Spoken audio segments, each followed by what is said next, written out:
Yep. This old factory was here my whole life, and they're finally tearing it down. It's been empty something like 20 years or more.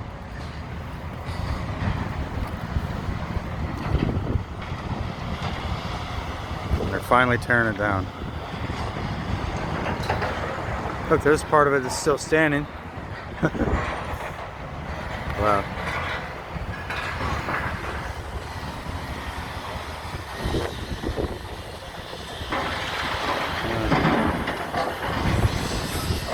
That's something.